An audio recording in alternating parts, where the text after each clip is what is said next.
ধীরে ধীরে নামতে শুরু করেছে সিলেট অঞ্চলের পানি, তবে এখনও পানিবন্দী বিভাগের প্রায় 10 লাখ মানুষ। তলিয়ে আছে অনেক দোকানপাট ও ব্যবসা প্রতিষ্ঠান। এই মুহূর্তে সিলেট সদরে আছেন সহকর্মী ইকরামুল কবির এবং সুনামগঞ্জের সুলতানপুরে আছেন সহকর্মী হিমাদ্রি শেখর ভদ্র। শুরুতে যাচ্ছি ইকরামের কাছে। ইকরাম, আমি এই মুহূর্তে আছি সিলেট বিভাগের সবচাইতে অভিজাত এলাকা শাহজালাল উপশহর, এবং এই বিভাগের মধ্যে সবচাইতে দামি জায়গাগুলো হচ্ছে কি এই উপশহরের জায়গা, এবং এই জায়গার এই উপশহরটি হচ্ছে কি সরকারি প্রতিষ্ঠান, রাষ্ট্রায়ত্ত প্রতিষ্ঠান, জাতীয় গৃহায়ন কর্তৃপক্ষের।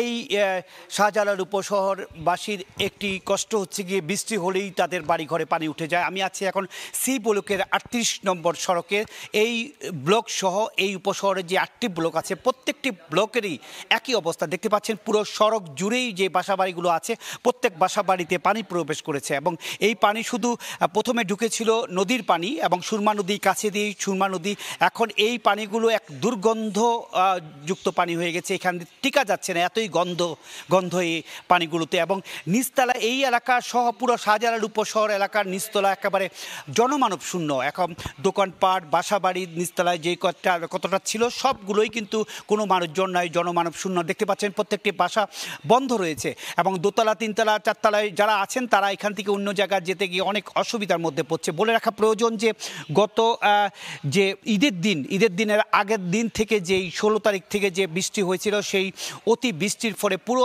এলাকা পানিতে নিমজ্জিত হয়ে যায়, এবং সিলেটের 13টি উপজেলা এবং যে 42টি ওয়ার্ডের মধ্যে সিলেট নগরীর 42টি ওয়ার্ডের মধ্যে 23টি ওয়ার্ডের অধিকাংশ জায়গায় পানিতে নিমজ্জিত হয়ে যায়। বর্তমানে পানি নামছে, ধীরে ধীরে নামছে, সুরমা নদীর পানি নামছে, কিন্তু মানুষের ভোগান্তি কমছে না।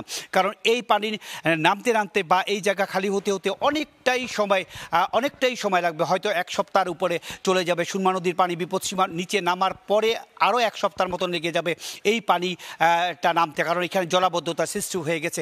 মোটামুটি বলা যায় এই সিলেটের যে বন্যা সৃষ্টি হয়েছিল আকস্মিক বন্যা, তা ধীরে ধীরে উন্নতি হচ্ছে। মোটামুটি এই ছিল সিলেটের বন্যা পরিস্থিতির সবশেষ খবর। এবার আমি চলে যাচ্ছি সুনামগঞ্জের বন্যা পরিস্থিতির সবশেষ খবর জানার জন্য। সেখানে রয়েছেন আমাদের সহকর্মী হিমাদ্রি শেখর ভদ্র। আমি আছি সুনামগঞ্জ শহরের সুলতানপুর এলাকায়। আপনারা দেখতে পাচ্ছেন যে সোনাইখাল এবং দেখালাওয়ার বেষ্টিত এই সুলতানপুর এলাকার এখনও প্রায় 50টির মতো বসতঘর পানিতে ডুবে আছে। আমরা এখানে কথা বলেছিলাম স্থানীয় লোকজনদের সাথে, তারা জানিয়েছেন যে এই জুন থেকে জুলাই মাস পর্যন্ত অতিবৃষ্টি এবং পাহাড়ি ঢলে এই এলাকাটা পানিতে নিমজ্জিত থাকে।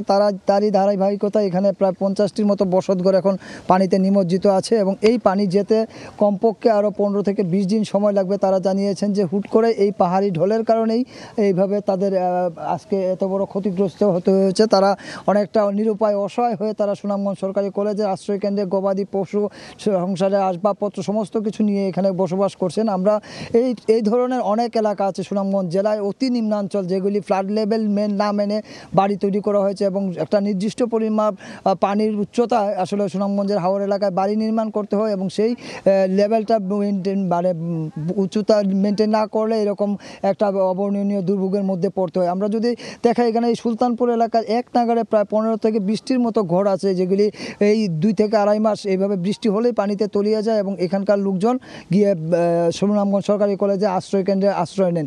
এটি শুধু প্রতি বছরের ঘটনা, এটি নতুন কোনো ঘটনা নয়। এখানে এরকম সুনামগঞ্জের হাওর এলাকায় অতি নিম্নাঞ্চল বলে খ্যাত যে সমস্ত এরিয়াগুলি আছে, এই সমস্ত এলাকায় সাধারণত শ্রমজীবী দরিদ্র নিম্ন আয়ের মানুষজন বাস করেন, এবং তাদের সামর্থ্য নেই যে এইটুকু মাটি ভরাট করে ভিটগুলিকে বন্যামুক্ত একটা পরিবেশে বাড়ি করবেন। তারা অনেকটাই নিরুপায় হয়ে এই ধরনের ঝুঁকিমুক্ত পরিবেশে বসবাস করেন, এবং এগুলি এই সমস্ত বাড়িতে যারা আছেন আসলে তারা এখন কিন্তু কেউই এই বাড়িগুলিতে নেই, তারা বাড়ি ছেড়ে চলে গেছেন। এবং বাড়ি থেকে আমরা দেখতে পাচ্ছি যে কিছু কিছু করে পানি নামতে শুরু করেছে, অথচ এটা প্রায় 10 দিন সময় লাগতে পারে এটার পানি পুরোপুরি নেমে যেতে। আর আবহাওয়ার কথা যদি বলি, গতকাল দুপুর থেকে এখন পর্যন্ত সুনামগঞ্জে কোনো ধরনের বৃষ্টিপাত হয়নি, এবং সুনামগঞ্জে বৃষ্টিপাত না হওয়ার কারণে দ্রুত নেমে যাচ্ছে হাওরের পানি এবং নদীর পানি। ইতিমধ্যে সুরমার পানি বিপদসীমার 4 সেন্টিমিটার উপর দিয়ে প্রবাহিত হচ্ছে। সুরমার পানি যখন বিপদসীমার নিচে প্রবাহিত হবে তখনই এই সমস্ত এলাকা বন্যামুক্ত হতে পারে, বা এই ধরনের এলাকাতে যারা বসবাস করেন তারা আসতে পারেন। আমরা কথা বলেছিলাম এখানকার পানি উন্নয়ন বোর্ডের সাথে, তারা জানিয়েছেন যে এখন যেভাবে রুদ্রোজ্জ্বল আবহাওয়া বিরাজ করছে, এইভাবে যদি রুদ্রোজ্জ্বল আবহাওয়া বজায় থাকে তাহলে হয়তো আগামী সপ্তাহখানেকের মধ্যে এই সমস্ত অতি নিম্নাঞ্চলের লোকজন নিজেদের ঘরে ফিরে আসতে পারবেন। তো এই ছিল সুনামগঞ্জের সুলতানপুর এলাকা থেকে সবশেষ। সরাসরি যুক্ত ছিলাম সিলেট ও সুনামগঞ্জে